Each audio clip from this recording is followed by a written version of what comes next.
صباح الفل أو مساء الفل حسب الوقت اللي بتتفرجوا فيه. أهلا بيكم في فيديو جديد من بوب توتس. النهاردة هشرح لكم إزاي غيرت شكل العربية من الشكل ده للشكل ده.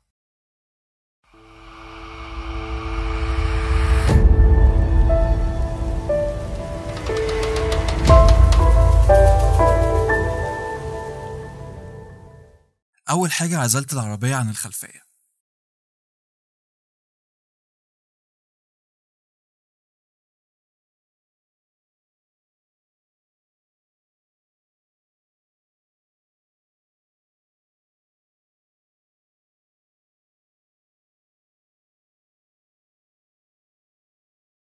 وبعد كده شلت الخدوش،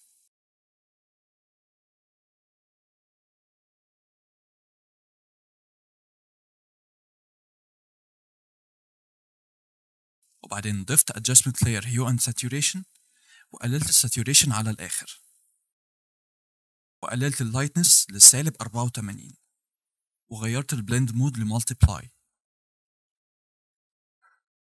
وبعدين طبقت البلند اف،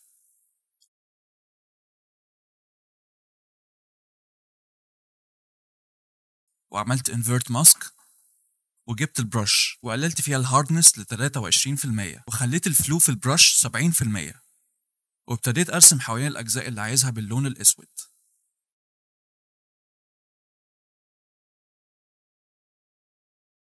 وعلشان اخفف اللون شويه عن المناطق الغامقه اللي هرسم عليها نزلت الاوباسيتي ل 30%.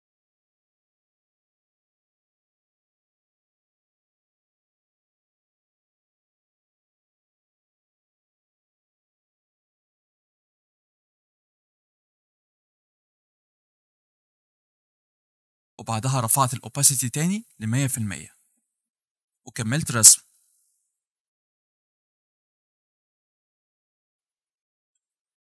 وبعد كده عملت سيلكشن على الجزء الداخلي من الطارات،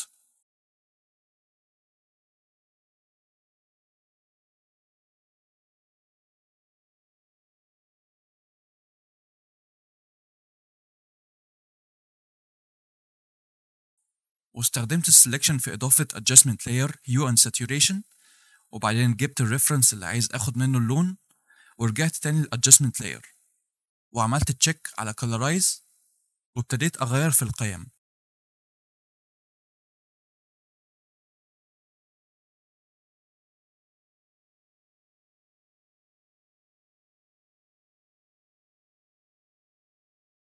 لحد ما وصلت للون اللي انا عايزه،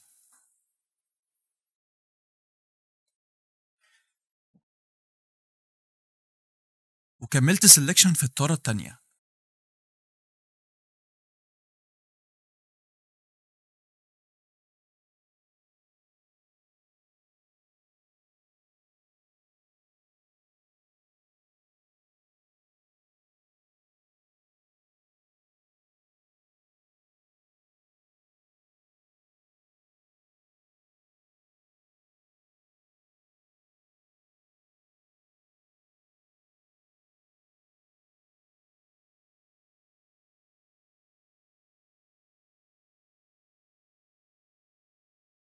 وبعد كده اخدت كوبي من الادجستمنت لاير وغيرت فيها البلند مود لسكرين، ورفعت اللايتنس ل 69، وبعدين طبقت البلند اف،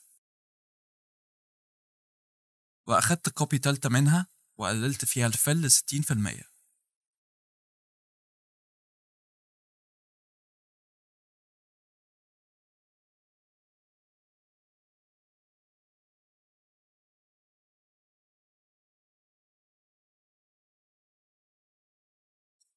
وبعد كده رجعت تاني اعمل سيلكشن للاجزاء اللي عايز اطبق عليها اللون البرونزي ده.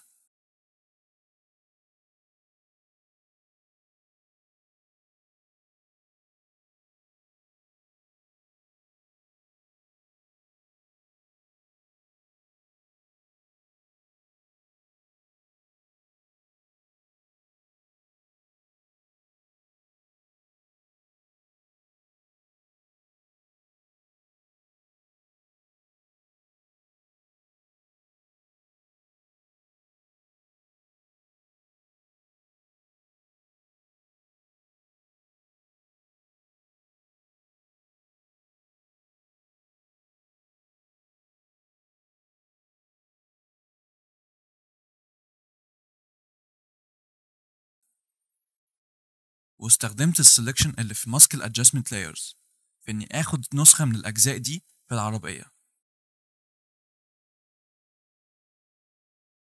وحولت اول واحدة لسمارت اوبجكت وطبقت عليها فلتر كاميرا رو، وجربت كذا حاجة لحد ما وصلت للنسب دي: التكتشر 100، الكلاريتي 100، الدي هيز 27، البلاكس 100،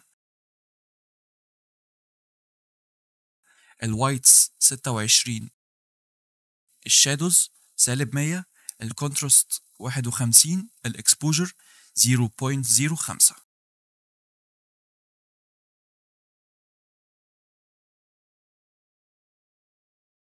وبعد كده طبقت فلتر جاليري بلاستيك راب.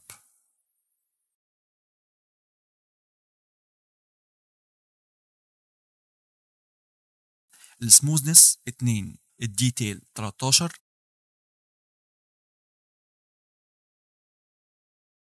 الهايلايت سترينجز 8، ودوست اوكي.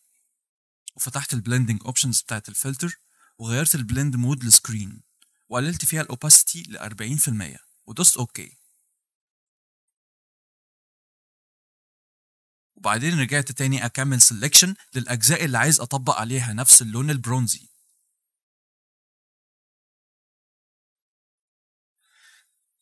وبكده انا خلصت selection على الاجزاء اللي عايز اغير لونها وعزلتها عن بقية العربية هي والادجستمنت لايرز اللي فوقيها. ورجعت تاني للادجستمنت لاير اللي عملتها في الاول خالص وحددت العربية كلها، ووقفت على الماسك ودوست من الكيبورد Alt Backspace، واخدت كوبي من الادجستمنت لاير وعدلت في البلند اف اللي كنت عامله.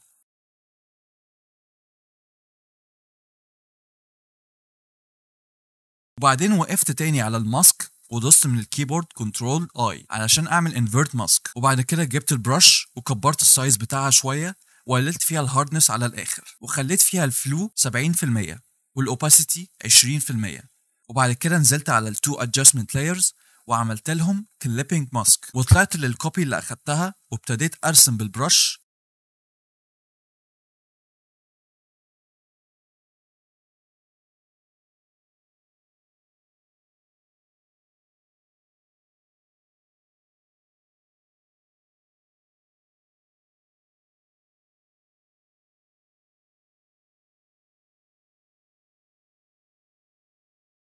ولما لقيت ان في اجزاء لسه لونها فاتح رفعت اوباسيتي البرش ل 40% وكملت الرسم.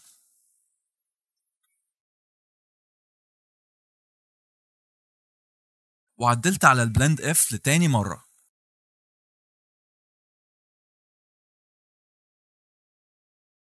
وبعد كده اخدت كوبي تانية من الادجستمنت لاير وعملت لها كليبنج ماسك وعدلت برضو على البلند اف وعملت انفيرت ماسك وابتديت ارسم على الاجزاء الفاتحه المتبقيه اللي انا شايف ان اللاير اللي قبلها ما اثرتش عليها.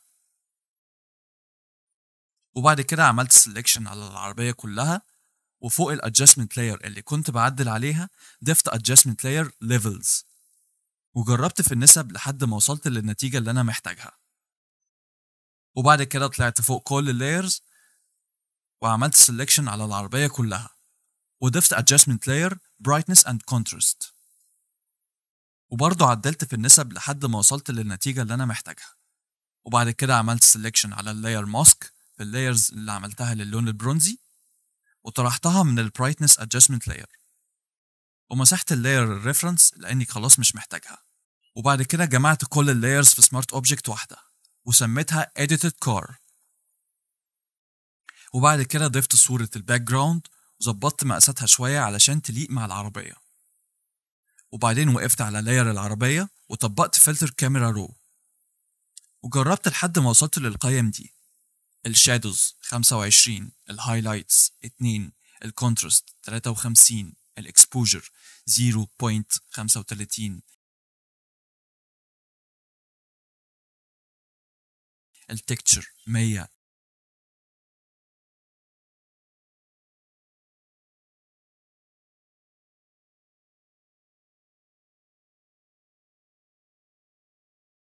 الكلاريتي -30، الدي هيز 55.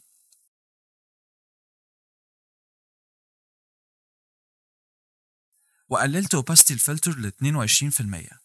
ونزلت على لاير الباك جراوند وضفت adjustment layer exposure وقللت فيها الاكسبوجر لسالب 3.42 وغيرت البلند مود لمالتيبلاي وطبقت عليها البلند اف. وعملت invert mask وجبت البرش ورفعت فيها الفلو ل 30% وبدأت أرسم على السحاب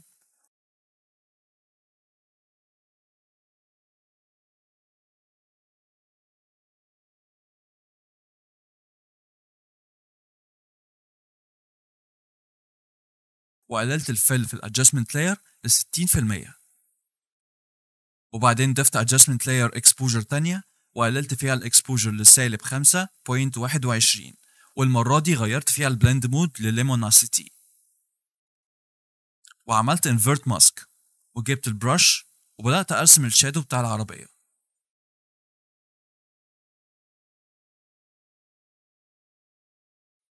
وجيت عند الماسك بتاع اللاير وعليت الفيزر علشان الحواف تبقى أنعم شوية والشادو يبقى بلوري. وبعد كده فوق كل اللايرز ضفت adjustment layer black and white علشان أقدر أعمل light correction مظبوط. وأضفت adjustment layer levels وغيرت في القيم بتاعتها لحد ما وصلت للنتيجة اللي محتاجها.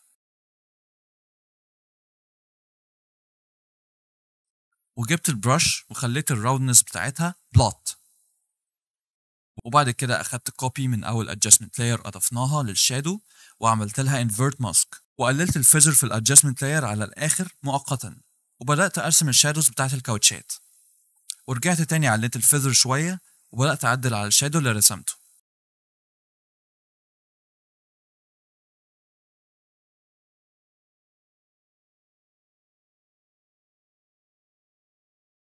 وبعد كده طلعت فوق كل اللايرز وأضفت adjustment layer exposure ورفعت فيها الاكسبوجر وغيرت فيها البلند مود لليموناسيتي وطبقت عليها البلند اف علشان ابدا ارسم الاضاءه. وعملت لها انفيرت ماسك وجبت البرش وقللت فيها الفلو ل 20% والاوباسيتي ل 10% ورجعتها مدوره زي ما كانت وبدات ارسم الاضاءه.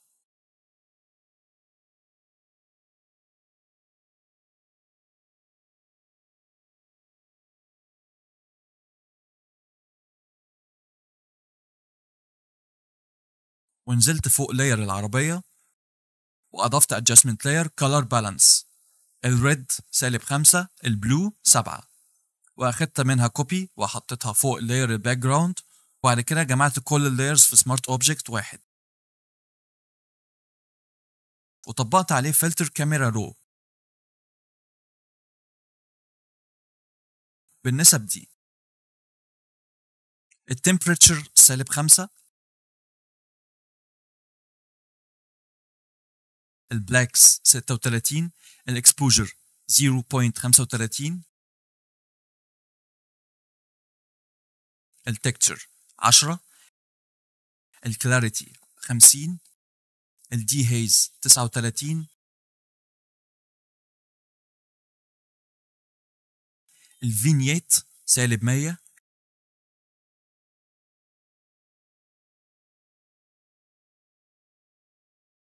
الجرين 50 السايز 51 الرفنس 83 ودوست اوكي.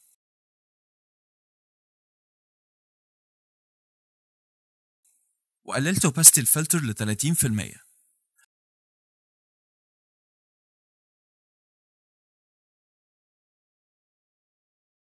وبعد كده ضفت افكت اللينس فلير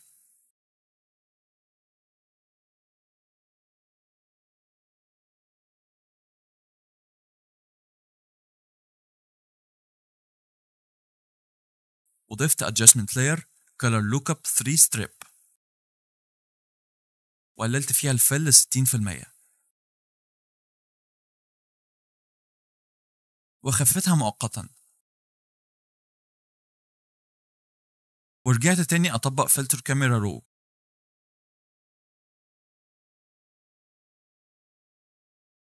رفعت التكتشر ل 100 والكلاريتي ل 64 والدي هيز ل 6 والبلاكس -15 الشادوز 68 الوايتس 27 الهايلايتس 17، الكونتراست 21، الاكسبوجر سالب 0.40، التمبريتشر سالب 4، ونزلت السكشن الكيرف. الهايلايتس سالب 53، اللايتس 52، الشادوز 44،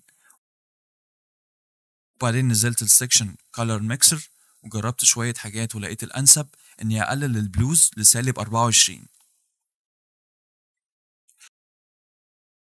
وبعدين نزلت السكشن الكولر جريدنج وابتديت أغير في النسب كلها للون السيان.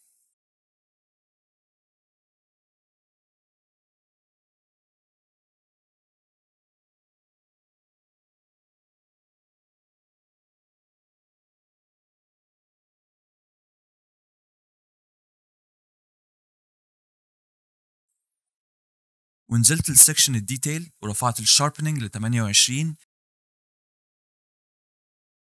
والكولر نويز ريدكشن ل 35 والنويز ريدكشن ل 100 والديتيل ل 17 ودوست اوكي.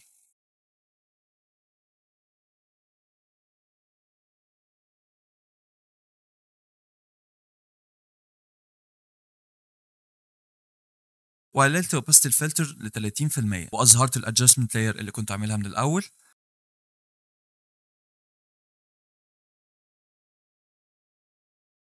وعملت كوبي من اللاير اللي لسه مطبق عليها الكاميرا رو فلتر وقفلت السمارت فلترز في اللاير اللي تحت، وفي اللاير اللي فوق نزلت الفل 70%.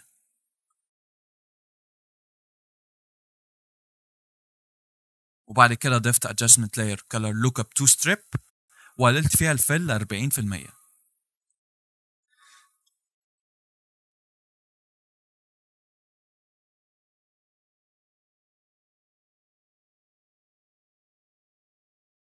وبعد كده رجعت تاني لللاير اللي تحت الادجستمنت لايرز وطبقت عليها اويل بينت فلتر ورفعت فيه الستايلايزيشن والكلينلينس على الاخر والسكيل 1.9 والبريستل ديتيل 1.7.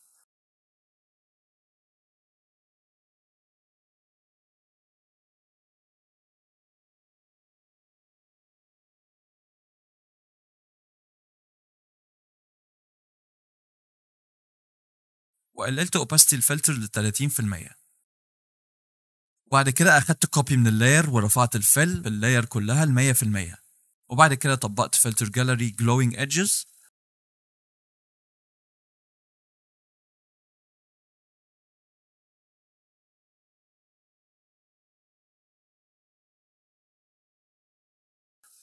ايدج ويدز 4 ايدج برايتنس 10 سموثنس 14. وفتحت البلندنج اوبشنز بتاعت الفلتر وغيرت البلند مود للسكرين وقللت الاوباستي ل 60%. وعملت لاير ماسك وعملت انفيرت ماسك وجبت البرش بالسيتنجز اللي كنت مسطبها وابتديت ارسم الاجزاء اللي محتاجها.